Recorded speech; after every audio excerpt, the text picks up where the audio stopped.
ঠান্ডা মাথায় ভাবতে হবে, ধৈর্যশীল হতে হবে। ইন্নামা সাবরু ইনদা সাদামাতিল উলা।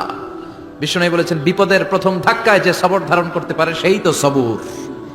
এজন্য বিষ্ণু দোয়া করতেন, আল্লাহুম্মা জাআলনি সাবুরা, আল্লাহ আপনি আমাকে ধৈর্যশীল বানান।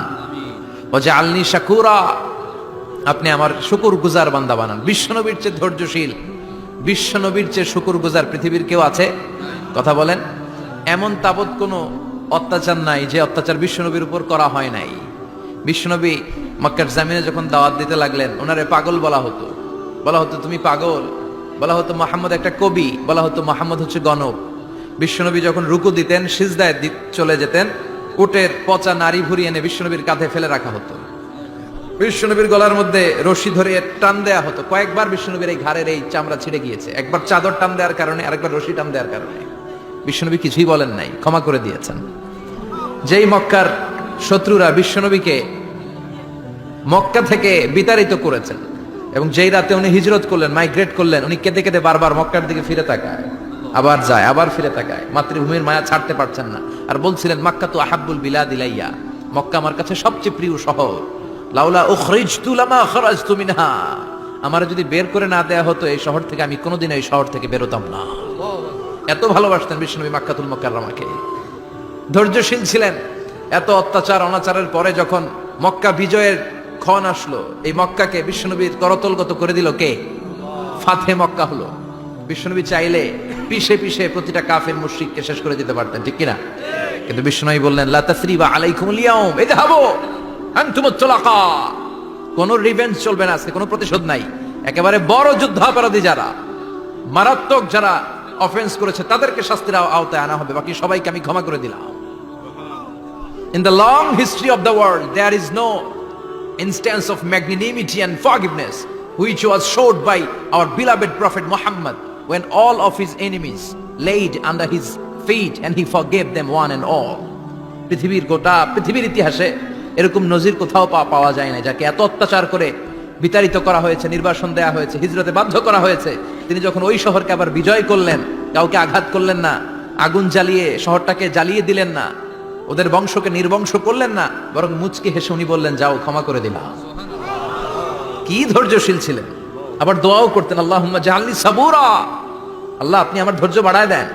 ওয়া জাআলনি শাকুরা, আপনি আমার শুকরগুজার বানান। ওয়া জাআলনি ফি আইনি সাগীরা, আল্লাহ আমার চোখে আপনি আমারে ছোট বানান। ওয়া ফি আয়ুনিন নাসি কাবীর, আল্লাহ মানুষের চোখে আপনি আমারে বড় বানান। কি মানুষ ছিল, নিজের চোখে নিজে ছোট থাকতে চাইতেন। আমরা নিজের চোখে নিজের বড় মনে করি, এরকম ডাকাইত আছে না নাই? নিজেরাই নিজে মনে করে কত বড় সাহেব, লাট সাহেব। মান তাওয়াদা তারাফা, এটা হচ্ছে সুন্নাতুল্লাহি ফিল আরদ। মান তাওয়াদা তারাফা, যে নিচে নেমে থাকতে চায় আল্লাহ ওরে টেনে উপরে উঠায়, আর যে খালি উঠতে চায়, হিংসা করে, অহংকার করে উপরে ঠেলতে চায়, ওরে নিচে নামায় দেয় কে? সাইয়েদনা আদমকে আল্লাহ বললেন, আদম সাল্লিমা আলা উলাইকান নাফার লাম্মা খালাকাল্লাহু আদামা ওয়া কানা তুলহু 60 যিরাআন। নিচে নেমে গেলে যে উপরে ওঠে, আর উপরে উঠতে চাইলে যে নিচে নামে। উদাহরণ দেখেন, আদম আলাইহিস সালামকে তৈরির পর আল্লাহ বললেন, আদম সাল্লিমা আলা উলাইকান নাফার, এই ফেরেশতাদের সালাম দাও। কি দাও? সালাম দাও। কোনো প্রশ্ন নাই, আল্লাহ সালাম দিব কেন?